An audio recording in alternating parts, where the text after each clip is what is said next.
you and just share some of the knowledge that we've learned with our years of experience writing grants. My name is Kate Bideaux. I have been writing grants, gosh, now for I'd say about 25 years. Started with Ogden School District as a teacher who just wanted to do some things with my students in the classroom, and then built a career from there, writing more grants, larger grants, and for different organizations. Danielle's going to start today. She's going to start with tip number 1. And so I'm going to control this is our first time we're using Canva, and they have a slideshow presentation. So we're going to use this. Am I sharing my screen yet? Not yet. I want to share my screen. And here we are.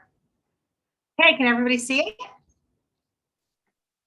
We are great. Oh, all right. So the first thing we're going to start off with, one of the tips that I think gets overlooked a lot, it might seem very basic, but don't try to fit a square peg into a round hole. And what we mean by that is don't apply for grants that your organization or your project doesn't fit into. And I think a lot of people get excited about grants or about foundations, and they hurry and apply, and they don't realize that maybe their mission doesn't connect with the mission of the funder. And so you're highly unlikely to get funded. And so think about the grant's purpose. A lot of foundations and grants will say, if it's a smaller foundation, a lot of the time they'll have a story connected onto how they were built, who they're in remembrance or honor of, and you can connect your application to that story. And a lot of the times they'll have funding priorities. Maybe every year it's different. They could be focusing on youth programming this year, but next year they could be focusing on environmental projects. You never know. So you want to make sure you really read through their website and connect your organization or your project to what the funder's missions, value, and priorities are.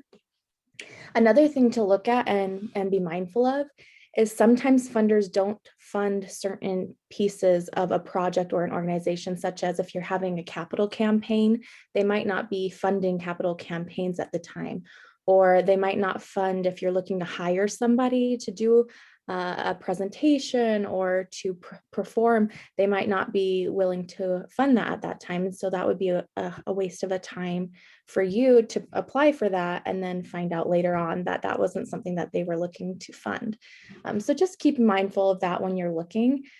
And the next thing is to be able to articulate exactly how the project fits the funder's mission, values, and priorities in your application. So make sure that with every question, and Kate will talk more about questions and answers in a minute, but that you're really thinking back to what the funder is looking for in their projects that they're going to be funding this year. And if in doubt, you can actually look at the funder's previously awarded grants on their websites usually. And if it's not on their websites, it's also listed on their 990. And so you can go through, and it's really helpful to look at where they're funding. So if they've funded organizations or projects in Utah prior, or if they've funded projects that are similar to yours, it's helpful to align what you're doing with projects that they've already funded in the past, and then you can kind of get a better idea of what they're looking for. So that's tip number 1. Thank you. So tip number 2, pay attention to the deadlines and the requirements. So deadlines vary every year. And there's been multiple times, especially this last year with COVID, where you think a deadline is going to be in May, and then it's been switched to July, or what's even worse is when your deadline is switched to an earlier date. One of the examples of this is I was looking at the Ralph Nye application just recently, and online it says that the grant is due in July 1st. And then when we looked at last year's application, it said that it's due June 1st. And so just making a quick call to make sure what the specific deadline is really important. So make sure that you check for that, and then you make those adjustments every year. Another thing that you need to remember is that a letter of interest, an LOI, is something that's really common in the grant world, but it's not a full application. So sometimes you'll see examples like this where, and I'm trying to remember of a couple of the ideas, a couple of the foundations, where they'll request an LOI in order for you to make your full application. So the Willard Eccles Foundation is one, the Colert is another one, and I always say that name wrong, so it's a big thing with me, is I always say that foundation name wrong. But those are two of those examples. And so we've been in situations before where we get our letter of interest done by the deadline, and then only to realize that there's a full application that's due after that. So make sure that you look at those regulations and make sure that you follow that. Check the submission method. Here's another one. So here's the thing I always say, I'm going to go back a little bit. There's two ways to learn, right? You can learn from other people's wisdom, right? Or you can learn from like making your own mistakes or doing it yourself. And so what I'm trying to do is share some of these tips with you, are mistakes that I've made in order for you to learn from my wisdom so that you don't make those same mistakes. So the submission method, here's another one. So check to see. Most of the applications right now are done digitally, right? They're online through email, online applications. But there are still some that require hard copies be mailed or delivered. And so make sure you know what those are. So some examples of those would be like the Masonic Foundation is one. In Weber County, they require their ramp grants not only to be delivered, but also I think you have to have like 8 or 15 copies of it. So those are some examples of it. Also check to see, there are some applications where you're not allowed to save. So I've been working on one recently where you go in and it doesn't have a save button. And so what you have to do is just complete a paper application. And then once you get it all done, then you go online in one setting and you do the application. Another question that you need to consider is, does it offer a pre-bidders conference or a workshop? And then secondly, is it required? And so make sure that you check for those. A pre-bidders conference or workshop is always helpful. Taylor did one last week, and it walked you through the application, and those are usually saved online. When you write more complicated grants, for me, I always keep that bidders conference, that copy of the workshop, like on my computer, and I will literally go back and forth to listen multiple times to what the speaker is saying, so I make sure that I do the application correctly. So I always have that right on hand. The next thing that I tell people to do is to create an electronic folder for your required documents, things like your 990s, your audit, your board list with affiliations, your 501c3 letter, your annual budget, a profit and loss statement, all those kinds of things. And I've emailed Taylor a copy of the checklist that we use with our organizations. And I say to do that up front, just because you don't know what a grant's going to require, and you want to have all that information right there for you. The next one is to check the response requirements. So it's important for you to know the number of characters with or without spaces, if it's words or pages, and then the page setup. So sometimes they have a specific font requirement, spacing requirement, and margins. Again, I was working on an application. It's one that I have to do on paper or on my computer, save it, and then because the application is online in one setting, and it has a list of like how many characters each section is worth, and then they gave an approximate number of words, and then in the actual bidders conference, they said, well, 7,500 characters is approximately 1 1/4 pages. And so having that information ready to go is really important for you as you start your work. So tip number 3 is to read, understand, and answer the application questions. And so I participate in several grant makers forums, and I'm constantly a learner. And so what sticks to me the most whenever I've attended any grant makers forums is their advice to their applicants are 2 things. One is our tip number 1. Always, don't try to fit a square peg into a round hole. They said that the majority of their, when they don't award, it's not because the program lacks any idea or integrity or planning, but one is that what they're asking for doesn't match their priorities. And number 2 is that people don't answer the question. And it kind of sounds silly, but I guarantee that people don't answer the question. So make sure you understand what the question is and make sure you answer it. So what we're going to do is we're going to go over these general tips, and then I'm going to take a little bit of time and go into detail into the questions that your application actually is asking you for. So the first one is, don't copy and paste from previous applications, but copy and use it as your starting point. So I've seen this multiple times. I actually had a client once who just said, oh, I don't need your help with this application. We're going to do it ourselves this time. And I said, great, because one of my goals is not that I write grants for my clients forever and ever. One of my goals is to build their own capability so that they can do it themselves. Well, what they did is had just copied the previous year's application and they put it into the new one. They didn't read or realize that the questions weren't the same. So make sure that you don't just copy and paste, because I guarantee I've never seen two applications that ask the same question the same way. The second thing, but always, if you ever see how I do my work, I always start with something I've written previously and then use it as my base or starting point and make changes from there. The second thing is to change the application question into your topic sentence. I always do that. So my first sentence or second sentence is always, I look at what the question is, I turn that into the sentence, and then I use the same adjectives, verbs, etc. that they use. So if they use the word compelling, I use the word compelling. If they use the word clients, I use the word clients.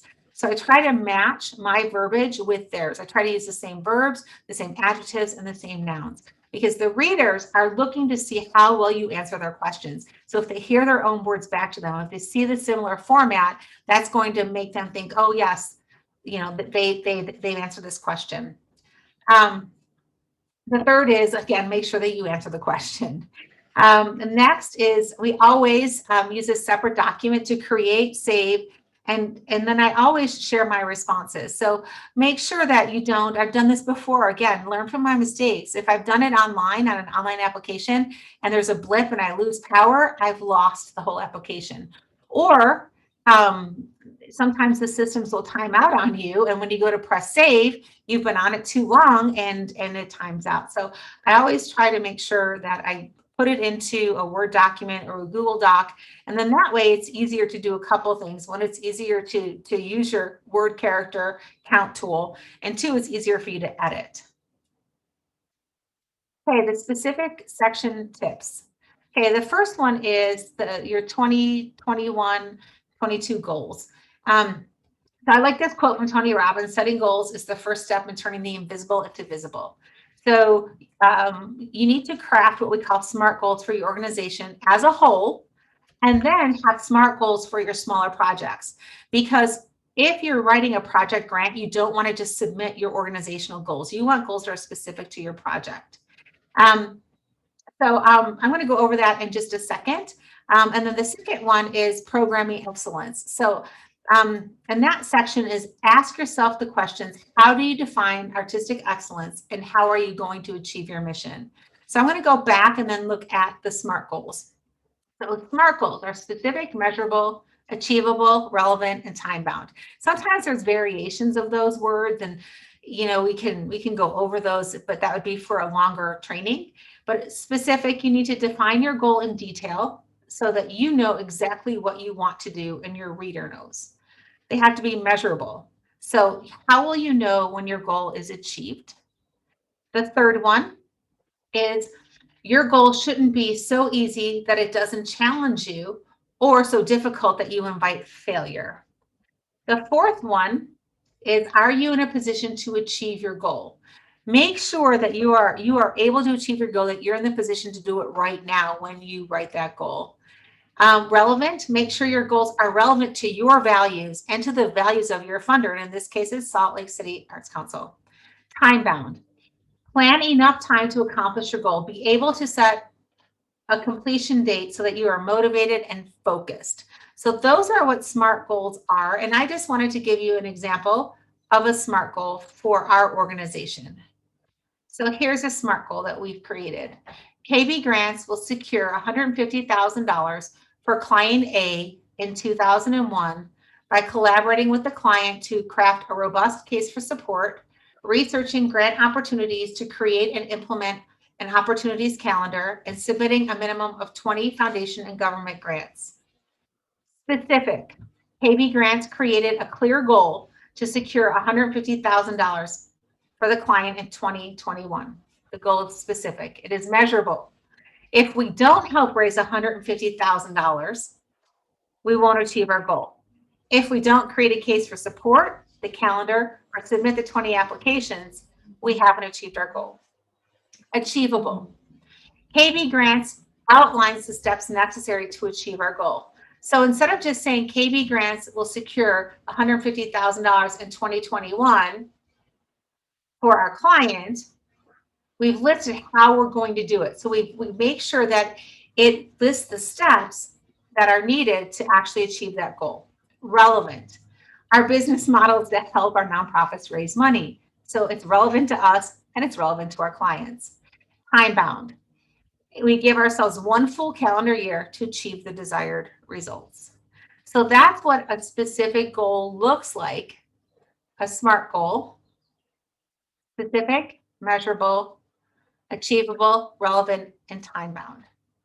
Are there any questions about SMART goals? Because this is a significant portion of your grant. We want to make sure that you get it correctly. Is there anybody who would like to, we take one person maybe who wants to unmute themselves and try to create a SMART goal?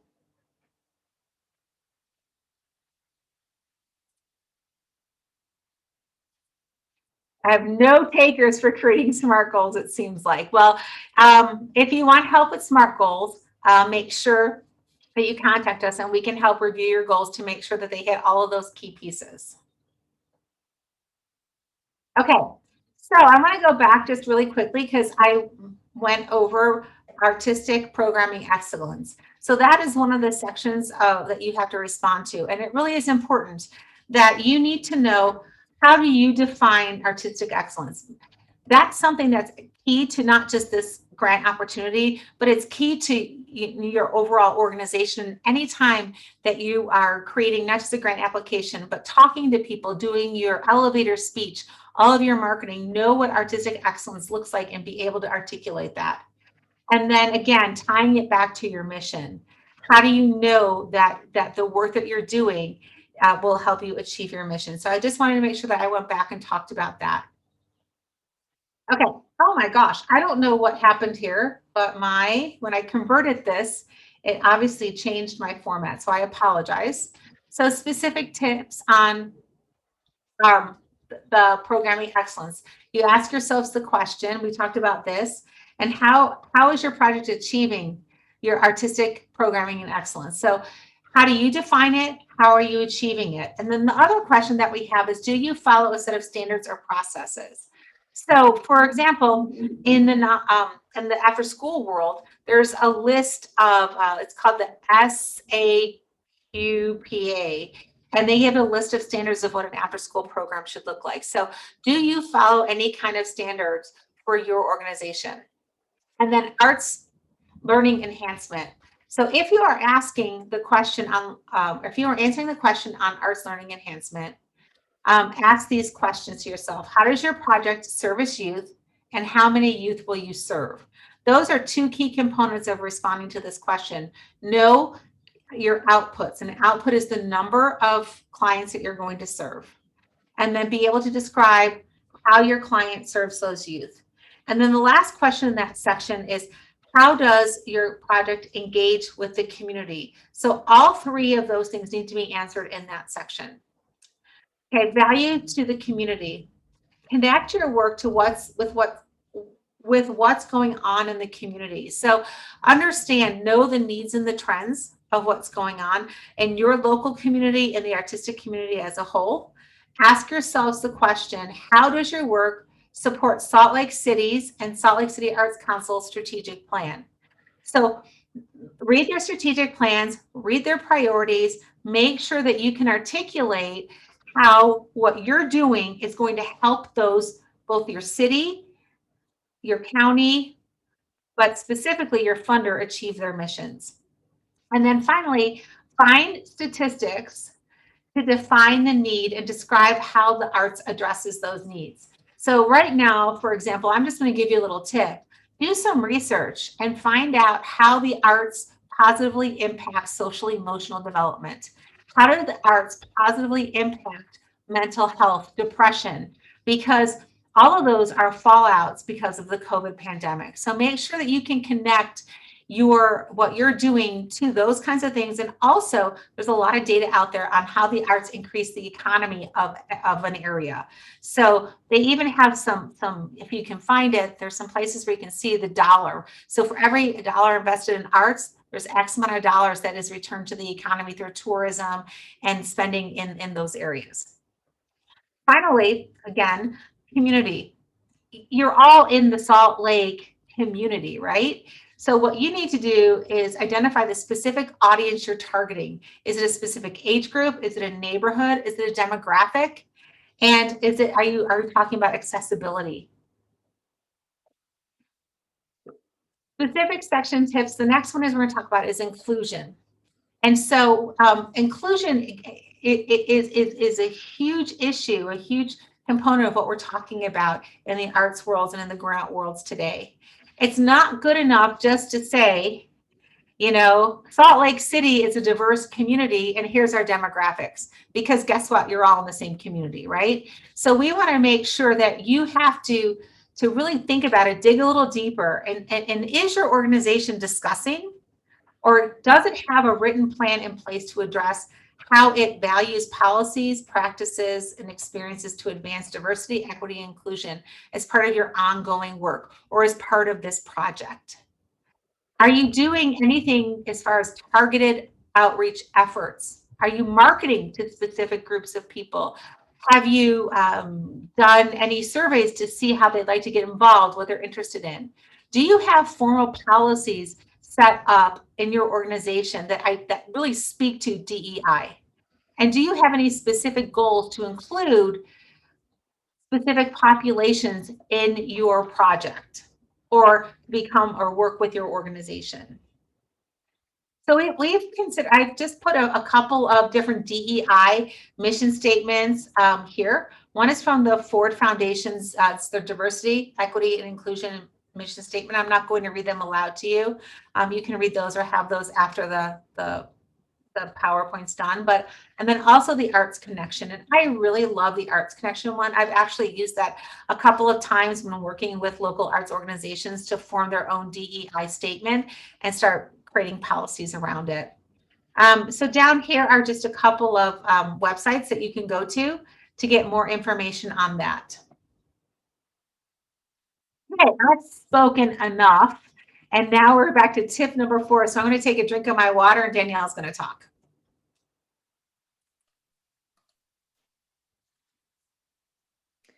Tip number 4, don't underestimate the value of supplemental documents. So some applications, not all applications, but some allow you to upload supplemental documents. Some allow you to upload one or multiple. And a good quick tip for that is if they only allow you to upload one, but you have multiple that you want to share, put them all into one file and then upload it into that section and just say that it's a combination of different support documents. So some things to think about with supplemental documents.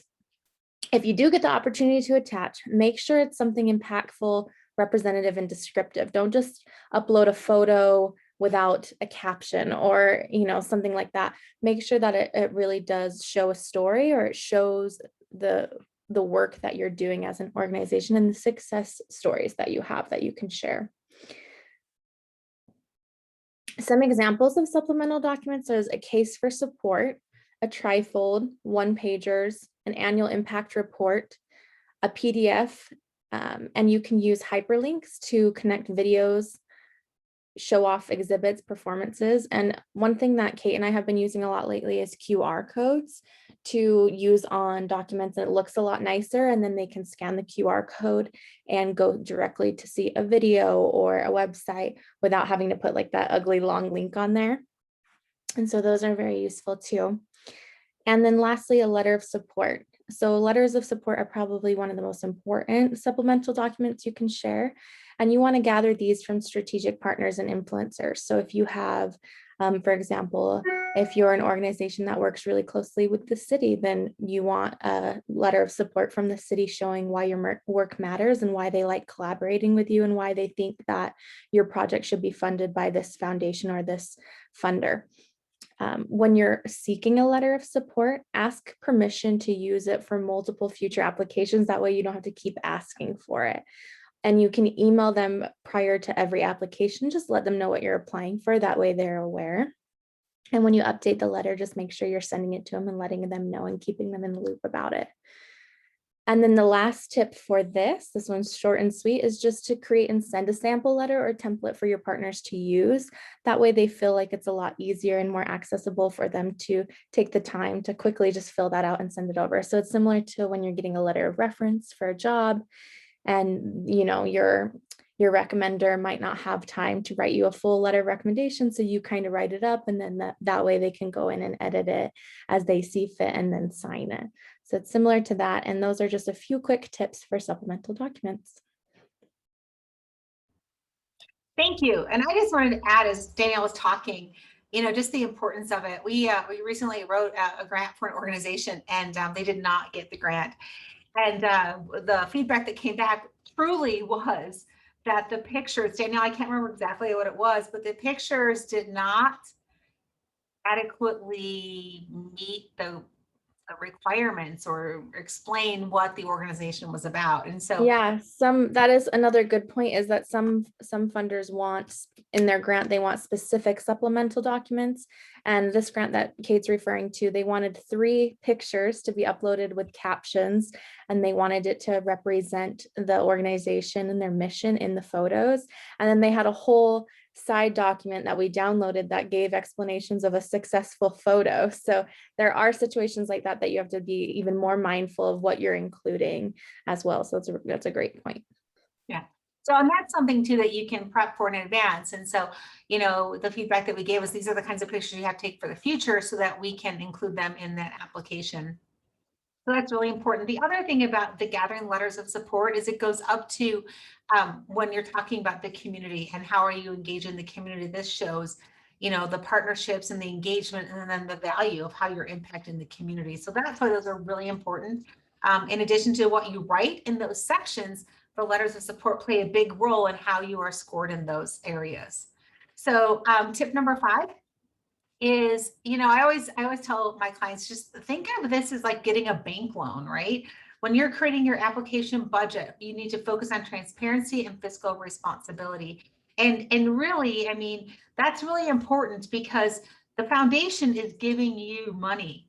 The government entity is giving you funding. And so you have to show that you're worthy of it, that you're trustworthy, that you're going to use it correctly, that you can account for it. So a couple of things that we always say is, number one, and Taylor spoke about this, is that budgets are estimates of your income and expenses. So they don't have to be 100% dead on. You're estimating for the next year. I always talk about the 25, maybe 30% rule of thumb for foundation requests. So what that means is that if we're going to have a project, I'm not going to go to any one funding source for more than 25 to 30% of what that is. And it's a couple of things. One is it shows that you have a broader range of support for the work that you're doing. And then secondly, it shows that that your project can be sustainable if you lose one source of funding, or they can't give you the full funding that you're requesting. The next thing that we talk about is Charity Navigator and GuideStar. So those are kind of like your credit scores. And so people can log on, they can see what the credit scores are. Some applications, even like the Sorensen application, there's a couple of them that ask you, do you have a rating on Charity Navigator or GuideStar, and what is it? The next one is balance your budget. Taylor talked about this as well. Your income and your expenses should match or be pretty close. So if you have a budget, and let's say that your expenses are 50,000. Let's say you've got a $200,000 budget and your expenses are 50,000 more than your income. The likelihood that you're going to get funding from a foundation, they're going to be like, I don't know if they're going to be able to pull this off. Secondly, the opposite is true. So if you get a lot of money, let's say from, or you have income that's $100,000 over what your budget is, the foundation is going to say, well, they really don't need my money, do they? I can give it somewhere else. And then also, if you have a separate capital campaign, make sure that you separate that from your operational budget, and then you note it in your budget description. So those are all things that I think are really important when you're crafting your budget. The other thing is providing as much detail as possible. I think, knowing, like, I sometimes probably go overboard, but I like to even put in like the estimated, wage per hour, getting some bids for the different, for buying supplies, materials, equipment. So giving as much detail as possible to making it robust will show that you have a well thought out plan. COVID is something that was brought up at one of the meetings last week. And so if you've been impacted by COVID, please explain how you've been impacted. That question is asked on almost every application that I've seen lately. And then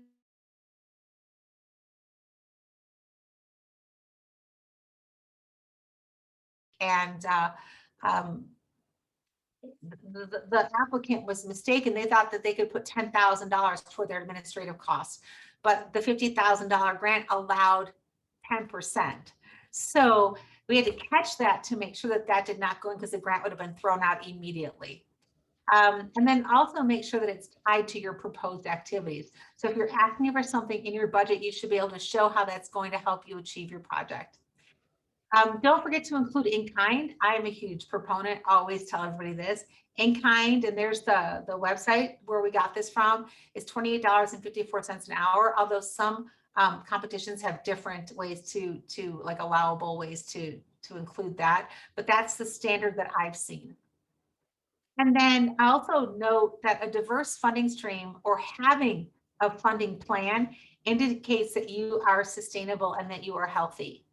And so you really want to make sure that you can identify if you have individual donors, a donor campaign, if you have in kind, if you have government grants, foundation grants, if you have any retail sales, all of those things, make sure that you include them and are able to describe them in your overall operational budget. So, let's see, tip number 6 is always have a second set of eyes look over your application and sleep on it. Obviously, I'm not going to say I did not follow that rule. I think something really did happen with my PowerPoint that changed it, because we went to multiple ways to be able to present this to you. So I think when I changed something, it moved it around. But something like that could be devastating if you were submitting a grant. So always make sure you have somebody else looking at it. Make sure the format's the same. All those kinds of things happen. And so some of the things that we talk about are, you have to review it for 2 things. One is content and the other was technical issues. So let it sit for 24 hours. So when you're done, give it 24 hours, then come back and take a look at it. Ask a friend or a colleague for help. Because they can take a look at it and find something. I sent something over to my friend Carol Bideaux, works with United Way, and it was a letter of support that I had written for somebody, and she found 2 errors in it. And I was so thankful. So now before I sent it to that client, it was 100% correct. Content. And that might be something that you do. So Carol and I will share things back and forth. So find a colleague that you can share things with and take turns looking at each other's work. Content, ask yourself the question, did all aspects of each question, did we answer them? Did we answer everything with the grant's purpose? And again, you can have somebody read for that too. Show them, a lot of organizations will have the rubric. Give them the rubric, say, score me on this. And then if they score you low, you can find out why and then make some changes. And then the other one is technical review for grammar, spelling, repetition, etc. And so a couple things that you can do. I love Grammarly. I don't know if anybody has it. Grammarly is one of the best tools that I've seen for grant writers. I wish I had it when I was in college. So look up Grammarly, and they have a free version and then a paid version. The paid version isn't that expensive, but I use it with almost every single thing that I do. It will even sometimes, when you get it onto your computer, it'll work with online applications and it'll show you mistakes right there. Read it aloud, read it backwards. Those are something I always read mine aloud. My colleague Kelly, she reads hers backwards. And then I talk about the big 5. These are just me as a former English teacher. So here's my big 5. One is the word that. If you can take out that word in your narrative, it's going to, 1, save you space. It's kind of a fluff word. And 2, your sentences are going to be flow better. Secondly, verb tense. Make sure that you're using the same verb tense throughout the application. Are you using future or are you using present? I like to use present for the most part because it saves my word characters. Make sure that you're consistent as well. Are we going to talk about the application and the programming in the first person as a we, or are we going to do it in the third person as an it? So make sure that whichever you decide is consistent throughout the document. Don't go back and forth. 1 through 10 is written out, and then 11 and up are numbers. However, if you need the character space, by all means, this is just my opinion, just give me the number. And then the last one is passive verb problems. So you want to have, first of all, it uses more characters, more words, but you want your application to be strong and to be action oriented. And so instead of saying, let me just try to think of a passive word. The clients will be served tea and crumpets, right? The client, then instead of saying that the clients will be served tea and crumpets, say we will serve tea and crumpets to the client. So that's kind of the difference between those two. Okay. The last thing we're going to talk about before we open it up to questions is to use this is the barcode that we have to schedule your one-on-one Calendly. So we went to Calendly, it's calendly.com. And let me see, I'm going to share my screen. Let's see if I can get this up for you. I think I have to exit out of this real quick. Let's see. So you should be able to go into Calendly. So here's the front screen. So there are 3 different types of meetings. We did them for 25 minutes, 15 minutes, and then we have editing session via email, not virtual. And so what we've done is if you go and you click on one of these, it'll take you to the calendar and show you what times are available for you to participate in any kind of mentoring, consultation, and support. This one, the editing session here, oops, so you can see it, and then you can look to see what's available. So if I want to come in here, it shows me the times that are available. Here. I would book as quickly as possible because you can always make changes to it, but to make sure that you get on the schedule, because I think as closer to we get to the application, the tighter it's going to get, and we won't have as much time available. This one is important, and it says this is editing. So what we did is we just set it up. You won't actually have these times, but this is set up for us so that we have the bandwidth to go through and spend 30 minutes on an application and edit it. And so what you do is you email your draft. So you click, you set up a time. Let's say you click the 5 o'clock and you want to confirm it. So you confirm it. But then instead of showing up on a Zoom or something at 5 o'clock, you just email us the application, and then we'll proofread it for you and send it back to you within 24 hours. And so that's what we're going to be doing at night after 5 o'clock for the most part. We do have some late sessions set up. So the sessions can start as early as, let's see, let's look here. So as early as 7:30, and this one goes to 4:30. We have some evening sessions, and I'm trying to find them that are available.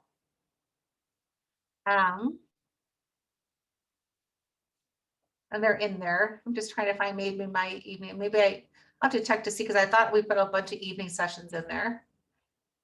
So you can check those out, and we can set up a time to meet with you. So I know we're close to the end of the time. We also have, so I have a SMART goal planning sheet that Taylor's going to send to you. I've got the required documents checklist, and we'll have a copy of this PowerPoint. So I'll open it up to any quick questions before we're done.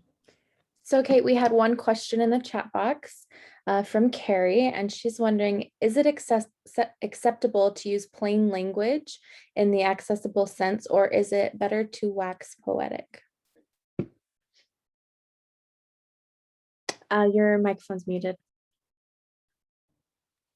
I would use plain language. I mean, the idea is they need to understand like the gist of what you're going to do. So if you answer their questions and just very logically, and that's why I start with the question that that the funders asked me, I changed that into my first statement. The other thing I like to do is if it has like subsections A, B, C, and D, I will put those in there so you can follow it out, and I'll answer the questions in the order that they're given. I guess I just don't have time for poetic language, you know, flowery language, because there's so few characters. You just want to get straight to the point. Any other questions? Hopefully this was helpful. Again, if you have any other questions, in the chat is the email address, my phone number, and then the Calendly is right here. And I think I'm going to have to look at my Calendly because I'm wondering if my my sessions may have overlapped with the they may have canceled each other out with the editing sections, because those evening ones, I think it wasn't recognizing that there could be two at the same time. So I'm going to have to make that fix. Yes, and it was a great question, Carrie. Very, yeah. Because you think sometimes that you want something, you know, fancy, but just plain simple. Okay, Taylor, I think that's it. If nobody else has any questions, right? This is scheduled for 45 minutes. Yeah, that sounds great, Kate. I just want to, I chatted in the chat a Google form, so please fill that out, especially if you'd like access to Kate's PowerPoint or any of the resource Kate has mentioned so far. And just a big thank you to all of you for attending, and Kate for doing such an awesome presentation. Feel free to reach out to Kate separately if you need anything, and please use that technical assistance. Thank you.